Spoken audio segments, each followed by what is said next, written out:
Wasabi gangsters, it's me, Chance, back again. Hopefully, again, don't know if my head's cropped off or not, or if I just looked completely weird, but it's all good. So, here's the deal. Here's what's going on. Here's what's been going on. We're going to talk about reading. We're talking about writing. We're talking about all of it. I had a couple of conversations this week that I'll get into a little later, and I'll also link them in the description below so you guys can see them. Yeah, that's the plan right now. All right, so I did finish something. I know. I said I was going to do it, and I did it. The Prophet of Edan by Philip Chase. Now, how excited am I to get into Book 3? Very. When will I be able to fit Book 3 in? Probably August. That's the goal. Late August would be ideal for me to finish up this trilogy so then I can get into the new sequel coming out, a standalone sequel coming out by Philip Chase this month, actually. I think it comes out this month in June. And I'm looking forward to that, but because I'm looking forward to the third book in the series. The ending of this one, I mean, you could almost... I don't recommend it. I'm actually really excited for what's coming next. This sort of sums up an arc and then introduces something that we're going to kind of get a grander scale of, I'm imagining, going into this next book. So I'm really excited to see where this goes. We got a really emotional scene of one of my favorite characters. I'm just going to leave that pretty vague. Just wow. Just some really cool stuff was done in this story. And again, this is a very honest story. It does its job well. It is epic fantasy, and I cannot wait to see what comes next. That was The Prophet of Edan by Philip Chase. Now, I am currently, after putting that down, I am about 20% into The Crimson Fire by Abel Montero. I'm reading this one very slowly but surely. I put it down for a little bit and picked it back up just because I had other reading obligations. But we're starting to see some really cool things come to a head here. At least we're being introduced to the cast of characters, and one in particular that we're seeing sort of a background for right now. And as I get deeper into this, I'll be able to give you guys more info right now. I don't have too much. It's sort of like some things are tying together in terms of the early chapters and this one that I'm on. But yeah, I'm really looking forward to continuing The Crimson Fire by Abel Montero, and that cover is just so beautiful. Will of the Many. We're about halfway through this puppy. Cruising and bruising. We have a conversation, myself, Philip Chase, Jimmy Nuts, Jake from Nerd Level Rising, and John over at Talking Story have a conversation on Jake's channel. I believe we have a tentative date at the end of the month. To me, it's locked in, unless, barring some drastic change out of nowhere, we're going to be conversing about this, which is nice because it kind of gives me some time to just breathe a little bit with it. Which is always a blessing when it comes to reading. And lately my reading has been fewer and far between, although I try to do my best to keep up with myself. I do it mostly for myself because I enjoy it. So yeah, I'm currently on Will of the Many. We're just cruising through halfway. We're getting sort of into the magical school trope stuff, and it's good. It's done really well.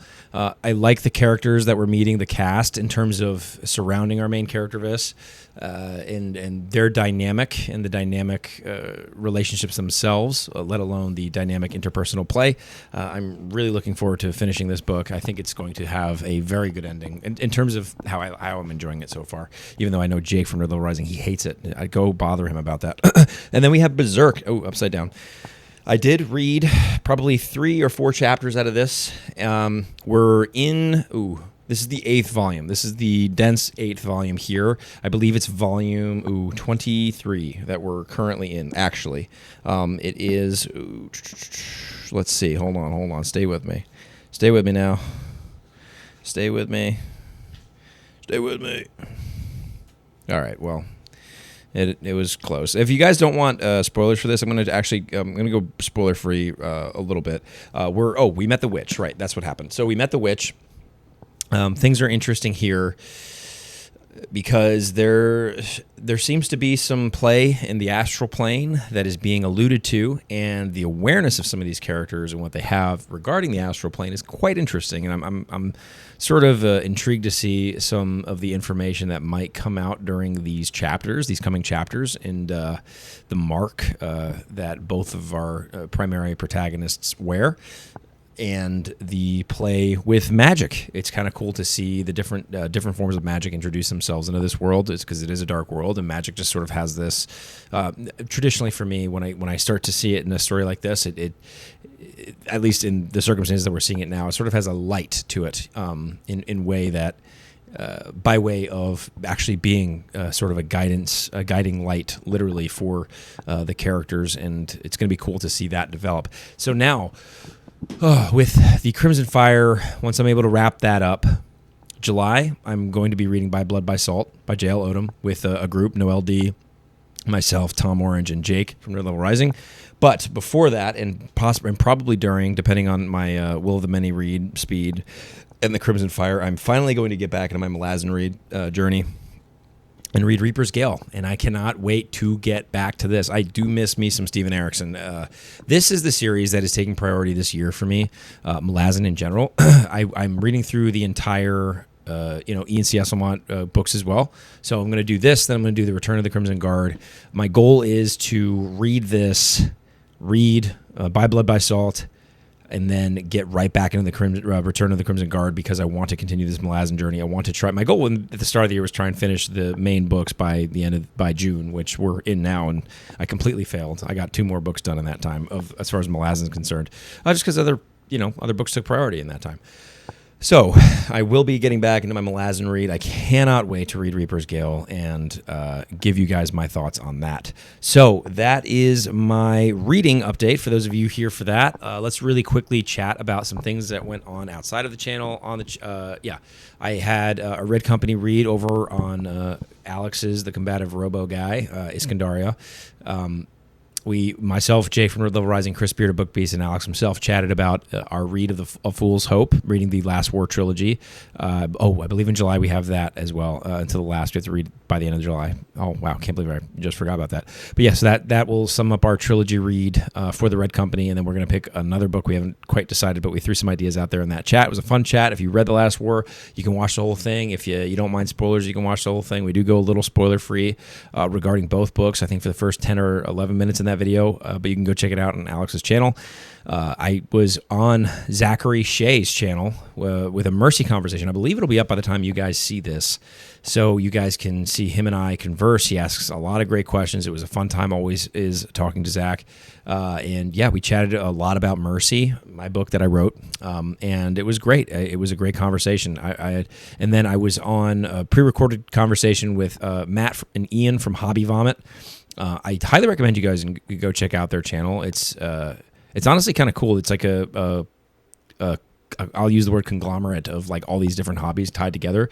Reading is just one of them. So if you like board games, and obviously if you like reading, it's a channel for that. But it seems like they're pretty well rounded, and it was a great conversation, very fun chatting with them as well. I believe that will go up this weekend. I think Saturday. So if you guys are seeing this Friday, it'll be up tomorrow over on Hobby Vomit. I'll be sure to post it in my community tab and over on social media and everything. But yeah, it was a great conversation. More about Mercy and myself and the writing process and reading and movies I like. It was just fun. We talked about pizza. I don't know if you guys like pizza, but if you do, it's a good video to watch. I have some maybe potentially hot takes on Chicago Deep Dish that I won't announce here. You guys can check them out there. And yeah, that was it, I believe, for conversations. I think I talked last week about how Friday evening, myself, Amy and Jacob from the Talking Story family, Philip Chase, Tori, Laura Blake, we all had a conversation, sort of an author's round table, talking a little bit about the independently published journey. And it was fun. It was a great time. I learned so much speaking with those people and picking at their brain, getting a lot of wisdom, and also getting just a genuine catharsis just from talking about the process and what everybody in the community means, including you guys. And it was a great conversation. I highly recommend you go check that out. That was on Talking Story, Talking Story channel. Wow, excuse me. The new mic. We like the digs? Yeah, I think we do. Okay, so now I'm going to talk about my writing updates. There's some things here to go into. So if you're just here for the reading and the booktube stuff, thank you so much for hanging out. I'm going to dive into the writing stuff. So Book 3, we're just over 5,000 words, but we are 10 days out from needing to dive back into Book 2's manuscript truthfully and go through and make revisions. So I actually used some time today to go through one of my alpha reader's notes. I'm going to take the next 10 days to do that vividly, mark down some handwritten notes for myself. I might actually have to type some because my handwriting ain't that great. Yeah, I'm gonna play a little bit with that. I'm gonna write, and then I'm gonna be like, okay, maybe we just do notes on my phone. So yeah, that is going to be a fun process because I love seeing the little things that right now there's going to be alpha reader notes, I believe, from 3 total alpha readers for the first round, and then we have upwards of 20 coming on to the second round in July. So if you guys were interested in that and you filled out that ARC form, I sent out an email for those who were marked being interested in the alpha read. I sent out another follow-up form for those people to fill out. And yeah, so that will be fun going back into book 2. Honestly, I'm just sitting book 3 down now where it's at. I'm comfortable. I got the ball rolling with that draft in terms of just getting an idea of the perspectives that we're going to play with. It sort of unraveled some things at the end of book 2 that needed some cleaning up, just honestly, generally, which is nice because that's gonna cement some and open some windows and cement others that it will make my life a little bit easier going back into book 2. Just having drafted that and getting an idea of the perspectives that my brain really wants to dive into in book 3. So, book 2, we're going to be working through that. I'll update you guys on the word count there live every week in my newsletter that goes out Thursday nights. You can sign up on my website, chancetownauthor.com. Oops, plug. And you guys can, that comes with the Blood Rebellion short story, the first 3 or 4 chapters of Tears of the Fallen here, this book right here.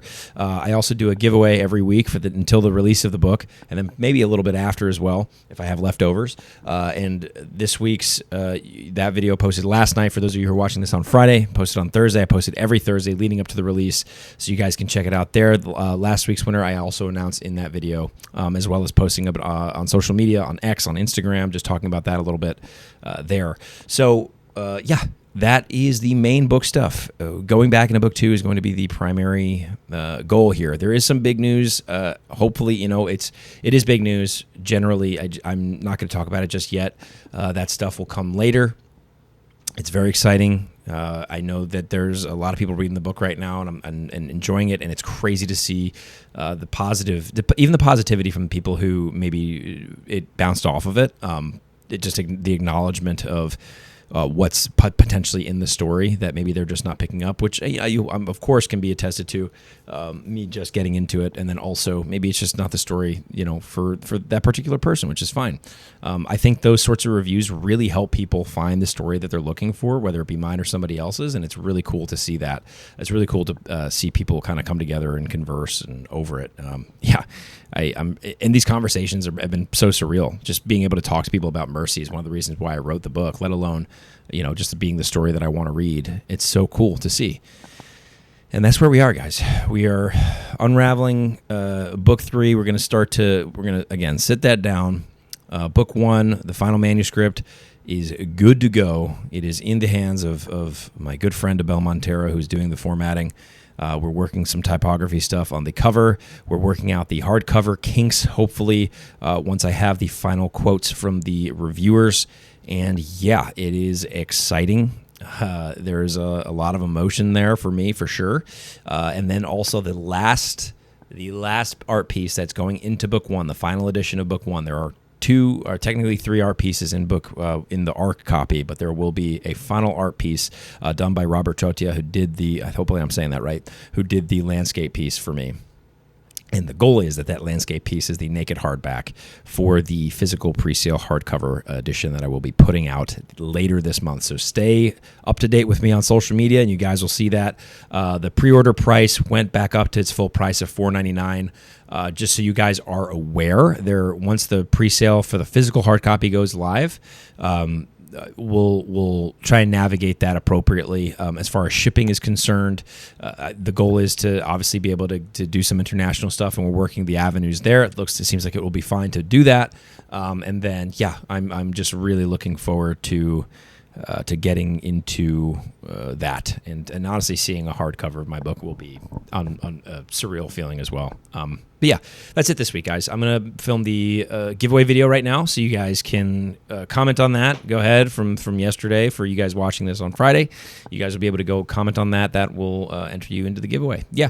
So yeah, that's it, and that's it, folks, and that's it, and that's all, and that's it, and that's all. And that's it. And that's all. And that's it. And that's all. Doing this every week, this weird, awkward confrontation between you and me. Between you and me. Eventually, you guys are going to get sick of it. And that's when the bit takes a dip, right? Do you know what that means? You double down.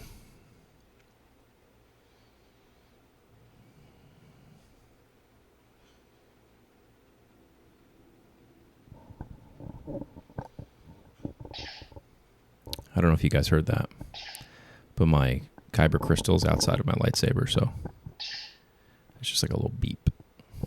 It's like not lighting. Anyways, that's it for this week. I'll see you guys next week.